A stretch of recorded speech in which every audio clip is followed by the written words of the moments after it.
Firefighters in Edgewood say their firehouse has a mold problem. One says it's gotten so bad, some are choosing to live outside in the parking lot. A Target 7 investigation looks into how the county is addressing the issue and why firefighters say it's not enough. A firefighter called our Target 7 tip line telling us black mold has infested this firehouse. Now, they say some of them have gotten sick from the mold. Administrative staff doesn't seem to be taking their concerns seriously and has even forced some to take some drastic measures.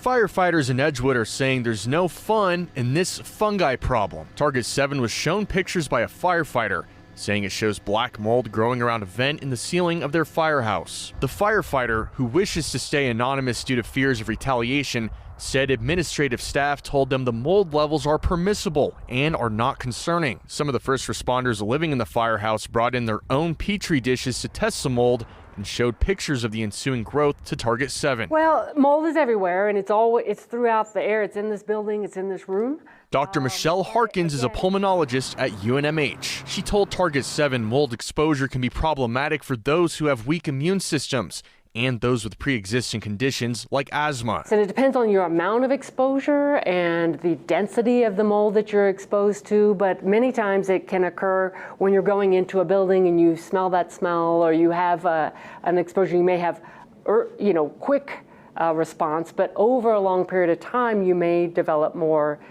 chronic symptoms of the fatigue and headache and shortness of breath. The firefighter that called our Target 7 tip line told us that the mold issue has gotten so bad that some firefighters have gotten pneumonia, even sending one to the hospital. They say some are now going as far as staying in the parking lot of the firehouse in campers, even setting up tents outside. Well, were you aware that some of the firefighters were, living outside in the back with tents and campers? So I was made aware of that on April 11th.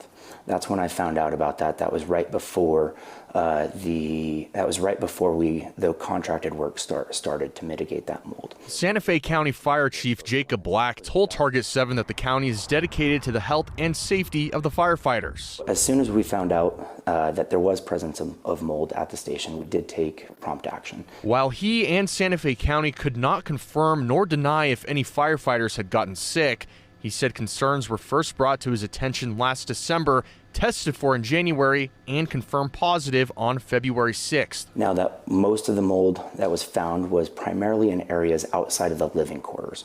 It was in a utility room, in a storage room, and then other areas outside the living quarters. Chief Black persists that the mold found was in permissible levels. He says removal of the mold began in April, following a procurement and contracting process, and says the latest test from the beginning of May shows the mold is gone. So that's about 5 months, correct? Correct. Do you think that's a long time?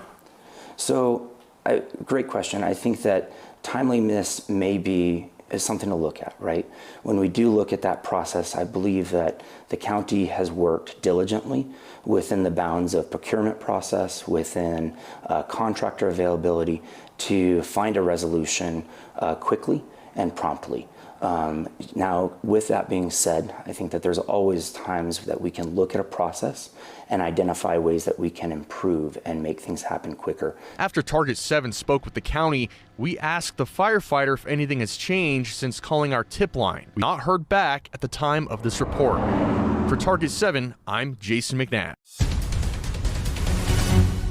Families are joining a class action lawsuit filed against Seattle Children's Hospital. The latest family says their baby girl got sick during the window of time when Children's reopened its operating rooms before shutting them down again. Now, KIRO 7's Dee Dee's son is live right now at the hospital, and Dee Dee, their little baby is still fighting for her life. She is still right here at Children's Hospital. Basically, she needed surgery right after birth because of a congenital heart defect. Her mom tells me that Children's said it was safe to bring her child here, so she did. But now that baby has mold in her heart. Here is a picture of baby Elizabeth Hutt. Her face now joins the faces of these other kids in this class action lawsuit who all got sick while they were here at Children's Hospital. Baby Elizabeth Hutt, who goes by Beth, is now 5 months old. She spent her whole life at the hospital. Her first surgery took place at 5 days old. Mom Katie Hutt says they heard about the Aspergillus mold problem at Children's, but in July, Children's announced the issue was fixed and reopened its operating rooms. So we kind of breathed a sigh of relief, like they found this mold before Beth was born, and it's going to be all taken care of. Her first heart surgery was in late August. She needed another surgery on November 7th. A few days later, Children's discovered more mold, leading the hospital's CEO to apologize and shut down most operating rooms again. At the time, we believed that these were isolated incidents. And that they hadn't put the dots together, whatever that meant. That's their job, to put the dots together and to have a safe premises. A few weeks after that, doctors found that the Hutt's baby girl had Aspergillus mold in her heart. I had a lot of mom guilt about, timing of surgeries and did I do my proper research? And they assured me that this was out of my control. So that was nice to hear, because as a mom, yeah. Baby Beth is still at Children's, fighting for her life. Some of the others named in the lawsuit include families of infant Logan Schaefer, who died in 2005, 3-year-old Aiden Wills, who died in 2009, 16-year-old Anna Hernandez, who died in 2014, and 12-year-old Ian Gunnell, who died in 2019. The class action also refers to a previous lawsuit from 2005 involving the Patnode family. An Aspergillus infection left their daughter permanently disabled. We've accused them of a cover-up. We feel almost a moral obligation to be part of this because things have to change. Children's didn't have any comment today on the lawsuit, but announced last week it reopened 3 operating rooms and that over the next several weeks it's working to install more in-room HEPA filtration systems. And while that work is happening, those operating rooms will remain closed. Live in Seattle tonight, Dee Dee Sun, Cairo 7 News. We were telling you earlier about a family in Somerville who says they had to leave their apartment after a persistent mold issue posed some health risk. Melissa Rademacher talked with the mother and the lawyer about that situation. She's joining us now live from the Latitude at Westcott in Somerville. So did the apartment managers respond, Melissa, to your questions about if they knew about that mold issue and if they tried to address it?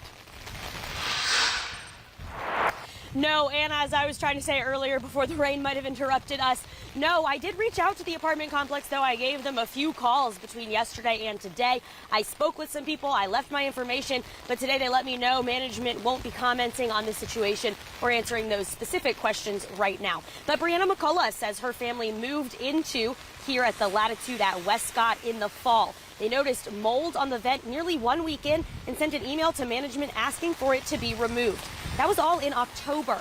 She says then the problem persisted for months through December and January. The McCullough family says the mold moved to their belongings and they even saw a doctor for their children's coughs. The doctor's advice was to move out.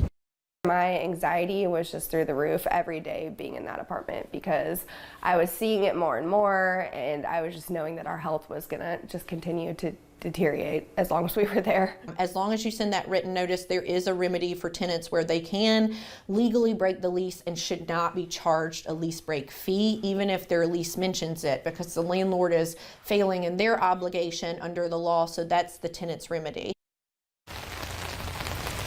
The McCulloughs say they are worried about who might move into their old unit next. For now, they are getting mold poisoning testing done at a healthcare center in Charleston. They are in touch with a lawyer. Reporting in Somerville, Melissa Rademacher, Live 5 News.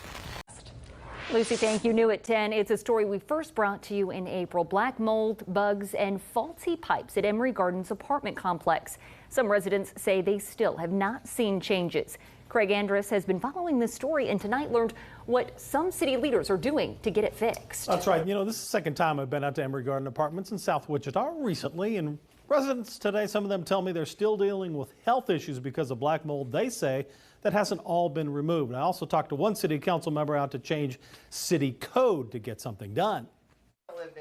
Back in April, some city council members visited Emory Garden Apartments in South Wichita after complaints about bugs, roaches, and black mold in some units. It's disgusting living in my apartment, and I begged and pleaded for pest control to come. Jerica says pest control has not showed up at her apartment, even after asking for management to fix issues with different apartments in her building that have black mold. She says she's now trying to find another place to live after documenting the issues, and she's not alone. Back in April, we had talked to Sarah Hagee, who had black mold in the apartments below hers. She says work has started to remove the mold, but her family health issues persist. Sinus stuff. She just went to the doctor yesterday. Our roommates are now sick with the same issue that my daughter was sick with when we first moved in here. KSN reached out to managers again, who said the manager could be reached next Monday. The request is simple. It's not to really do damage to them. It's just to make sure that people have decent living conditions. City Council member Brandon Johnson talking to City Legal and the city manager about getting black mold added to the city code to require apartment owners to remediate black mold. City Council member Johnson also hopes to have something added to that city code within a month to force more accountability. One resident today, Sarah, that you saw in the story, says apartment managers have started some of that remediation, but says much more is needed soon. Here for you, Craig Andrus, KSN News 3.